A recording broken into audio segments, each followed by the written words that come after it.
नमस्कार, मी कृपा Sapkal. News uncut मध्ये आपलं स्वागत. पाहूया टॉप 15 घडामोडी. युरोपातील अमेरिकेच्या सैन्य दलाचे अनेक तळ हे सध्या आतंकवाद्यांच्या निशाण्यावर आहेत. या तळांवर संभाव्य आतंकवादी आक्रमणाचं वृत्त मिळाल्यानंतर अमेरिकेच्या तेथील सैन्य दलांना सतर्क करण्यात आलं. या पार्श्वभूमीवर या तळांवर सुरक्षा व्यवस्था कडक करण्यात आली आहे.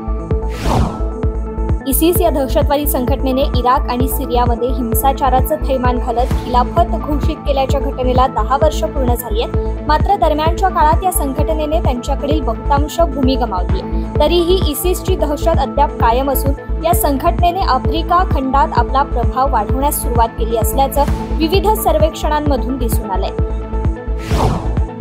पाकिस्तानचे माजी पंतप्रधान इम्रान खान यांची अटक हे आंतरराष्ट्रीय कायद्याचं उल्लंघन आहे. त्यामुळे त्यांची तातडीने सुटका केली पाहिजे. तसेच त्यांना आंतरराष्ट्रीय कायद्यानुसार लागू असणारी हानी भरपाईही दिली पाहिजे, असं संयुक्त राष्ट्रांच्या मानवाधिकार गटाकडून प्रसारित करण्यात आलेल्या निवेदनात म्हटलंय.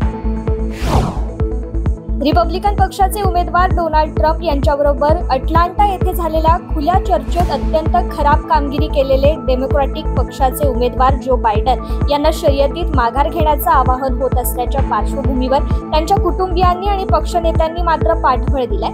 माघार घेण्याच्या आवाहनाकडे दुर्लक्ष करत निवडणुकीत जोमाने प्रचार करावा अशी विनंती त्यांना करण्यात आली आहे. पंतप्रधान नरेंद्र मोदी लवकरच रशियाच्या दौऱ्यावर येणार आहेत. या दृष्टिकोनातून तेथील हिंदूंनी शहरात हिंदू मंदिर उभारण्याची मागणी केली आहे. ख्रिस्ती लोकसंख्या सशक्त असूनही रशियामध्ये हिंदू मंदिरे आणि समुदाय गट दिसून आलेत. रशियातील भारतीय राष्ट्रीय सांस्कृतिक केंद्र सीताचे अध्यक्ष सॅम कोतवानी यांनी मॉस्कोत पहिलं हिंदू मंदिर बांधण्याचा मानस व्यक्त केला. भारतीय लष्कराची सर्वात मोठी कमांड म्हणून ओळख असलेल्या लष्कराच्या दक्षिण मुख्यालयाच्या जनरल ऑफिसर कमांडपदी लेफ्टनंट जनरल धीरज सेठ यांची निवड झाली आहे. त्यांनी काल लष्कराच्या दक्षिण विभागाचे 51वा general officer commanding in chief म्हणून पदभार स्वीकारला. चीनच्या अवकाश कार्यक्रमाला काल धक्का बसलाय. चीनच्या स्पेस पायोनियर या खासगी कंपनीचे तियानलॉंग 3 रॉकेट चाचणी दरम्यान कोसळलंय. सुदैवाने संबंधित भागातील नागरिकांना अगोदरच सुरक्षित ठिकाणी नेण्यात आल्याने कोणतीही हानी झाली नाहीये. अमेरिकेतील सिन्सिनाटी विद्यापीठाच्या कॅम्पसमध्ये काल सकाळी गोळीबार झाला. यात किमान 5 जणांना गोळ्या लागल्याची माहिती मिळते. या घटनेत 3 मृत्यू झाल्याचं वृत्त आहे. त्याचबरोबर या प्रकरणी पोलिसांनी 2 ताब्यात घेतलं असून त्यात 1 जखमी झालाय. केनियामध्ये नुकत्याच झालेल्या नवीन करवाढी विरोधात झालेल्या सरकारविरोधी निदर्शनांमध्ये किमान 39 जणांना आपले प्राण गमवावे लागलेत, असं अल जझीराने नॅशनल राईट्स वॉचडॉगचा अहवाल देताना सांगितलंय. दरम्यान करवाढ आता मागे घेण्यात आली असली तरी वाढीच्या विरोधात निदर्शने करताना मारल्या गेलेल्या लोकांसाठी सरकारने यापूर्वी जाहीर केलेल्या आकडेवारीच्या जवळपास दुप्पट ही नवी आकडेवारी आहे. दक्षिण कोरियाची राजधानी सिओलमध्ये एका वेगवान कारने रस्ता ओलांडण्यासाठी उभ्या असलेल्या लोकांना चिरडल्याची धक्कादायक घटना घडली. यामध्ये 9 जणांचा मृत्यू झाला असून 4 जण जखमी झालेत. पोलीस या घटनेचा तपास करत असून मृतांचा आकडा वाढण्याची शक्यता आहे. नीट परीक्षेत ग्रेस गुण मिळालेल्या 1563 विद्यार्थ्यांनी दिलेल्या फेर परीक्षेचा निकाल राष्ट्रीय चाचणी संस्थेने काल जाहीर केलाय. या निकालानंतर वैद्यकीय अभ्यासक्रमाच्या प्रवेशासाठी नीट परीक्षेत यशस्वी ठरलेल्या विद्यार्थ्यांची सुधारित गुणवत्ता यादीही NTAने जारी केली आहे. फेर परीक्षेच्या निकालात एकाही विद्यार्थ्याला 720 पैकी 720 गुण मिळवता आले नाहीयेत.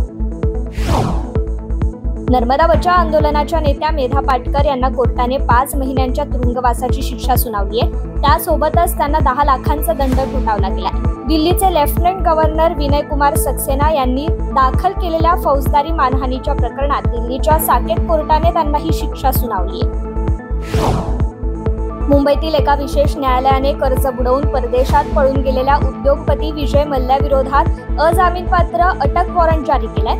हे अजामीनपात्र अटक वॉरंट विजय मल्ल्याविरुद्ध इंडियन ओव्हरसीज बँकेशी संबंधित 180 कोटी रुपयांचं कर्ज बुडवल्या प्रकरणाशी संबंधित आहे.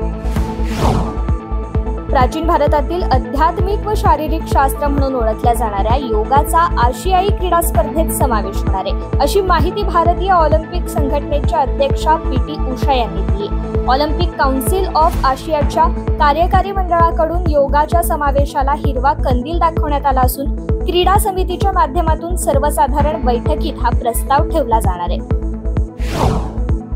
उत्तराखंडमधील पवित्र कैलास मानसरोवर दर्शनासाठी भाविकांना आता चीनला जावं लागणार नाही. 15 सप्टेंबर पासून भाविकांना भारतीय मातीतूनच कैलास मानसरोवराच्या दर्शनाचा लाभ घेता येणार आहे. हे दर्शन यात्रेची तयारी शासन स्तरावर करण्यात आली आहे. त्यासाठीचा प्रवास नियम लवकरच जारी केला जाईल. टॉप 15 मध्ये आज इथे थांबूयात. पाहत रहा न्यूज अनकट. धन्यवाद.